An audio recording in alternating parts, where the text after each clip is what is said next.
আসসালামু আলাইকুম। সবাই কেমন আছেন? আশা করি আলহামদুলিল্লাহ অনেক ভালো আছেন। আমিও আল্লাহর রহমতে অনেক ভালো আছি। তো আপনাদের সামনে অনেক সুন্দর একটি ভিডিও নিয়ে হাজির হলাম অনেকদিন পরে। তো আশা করি আমার ভিডিওটা আপনাদের কাছে ভালো লাগবে। অবশ্যই সবাই পুরা ভিডিওটা দেখে কমেন্ট করবেন প্লাস লাইক দিবেন। তো আজকের রেসিপিটা হলো খাসির মাংস রেসিপি। তো আর এই খাসির মাংস রান্না করবে সুমাইয়া। তো খাসির মাংস ফার্স্টে সুন্দর করে ঠান্ডা পানি দিয়ে কয়েকবার ধুয়ে নিল যে ময়লাগুলো আছে কি না। দেন কোনো চুল কিংবা পশম এটার সঙ্গে আছে কি না সেটাও একটু খেয়াল করে দেখতে হবে, যেহেতু এটা কুরবানির মাংস ছিল যার কারণে এটা সুন্দর করে ধুয়ে নিয়েছে। এরপর এখানে ছিল পেঁয়াজ আলাদা করে কাটা ছিল, আর ছিল রসুন, আদা, জিরা বাটা, সবগুলো মশলা একসঙ্গে বেটে এটা মিক্স করবে। আর দেন তারপর দিবে গুঁড়া, হলুদের গুঁড়া। সাধারণত মাংস যেভাবে রান্না করে মাংসের যে মশলাগুলো দেওয়া হয় সেগুলোই দিবে। আর যেহেতু এটা চুলায় রান্না হবে, রান্নাটা অনেক মজা হবে। আর এই তো দেখতে পাচ্ছেন মরিচের গুঁড়া, অনেকগুলো মরিচের গুঁড়া দিয়ে দিছে। আর এরপর দিবে ধনিয়া গুঁড়া। আপনারা চাইলে আপনাদের স্বাদ মতো সুন্দরভাবে আপনাদের ইচ্ছা মতো আপনাদের মশলাগুলো দিতে পারেন। তো এইখানে যেহেতু 4 কেজি মাংসের মতো ছিল যার কারণে একটু বেশি বেশি দেওয়া হয়েছে, আন্দাজ বুঝতেছিলাম না। আমি যেহেতু পাশেই ছিলাম আমাকে একটু জিজ্ঞেস করে নিচ্ছিল। মাশাল্লাহ সে রান্নাবান্না অনেক সুন্দর করতে পারে, অনেক এক্সপার্ট।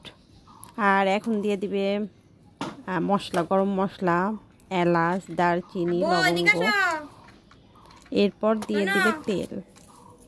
আপনারা চাইলে তেলের পরিমাণ কম দিতে পারেন, কারণ খাসির মাংসে এমনিতেই তেল একটু বেশি থাকে, চর্বি, এর কারণে তেল একটু কম দিলেই হবে। আর আপনাদের রুচি অনুযায়ী রান্না করতে পারেন। আর যেহেতু আজকে স্পেশালভাবে চুলায় রান্না হবে, বুঝতেই পারছেন রান্নাটা অনেক মজা হবে। আর যেহেতু এটা কুরবানির মাংস, আর কুরবানির মাংস এমনিতে অনেক সুস্বাদু মজা হয়, যার কারণে এর মধ্যে দিয়ে দিছে কয়েকটা তেজপাতা। আর আমি বাসায় রান্না করলে অনেক সময় তেজপাতা দিই না, অনেক সময় দিই, ভুলে যাই, দিলেও হয় না দিলেও হয়।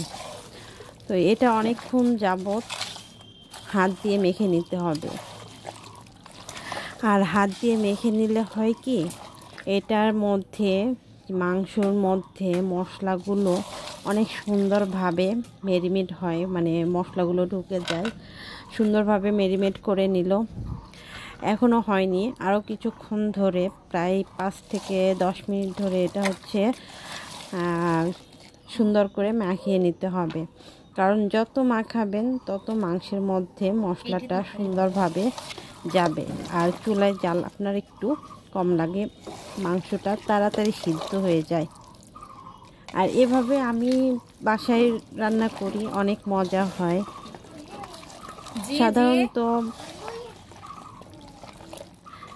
সাধারণত মাংসের মশলা অনেকেই ইউজ করে থাকে কুরবানি উপলক্ষে। তো এখানে কোনো মাংসের মশলা ইউজ করেনি। আর এটা হচ্ছে হোমমেড, একদম বাসায় তৈরি, যেভাবে রান্না করা হয় ওইভাবেই এটা রান্না করা হবে। তো এর মধ্যে দেখতে পাচ্ছেন এটা হচ্ছে আম, আমাদের গাছের আম। তো আমার ছেলে বলছিল এটা খাবে, কেটে দিতে হবে, তো আমি ওকে কেটে দিলাম। এর ফাঁকে আমি ভিডিওটা করছিলাম। কুরবানির মাংস চুলায় বসাই দিয়েছে অলরেডি, এখন রান্না হইতেছে। এখানে হচ্ছিল, দেখি কতক্ষণে খাওয়া যায়।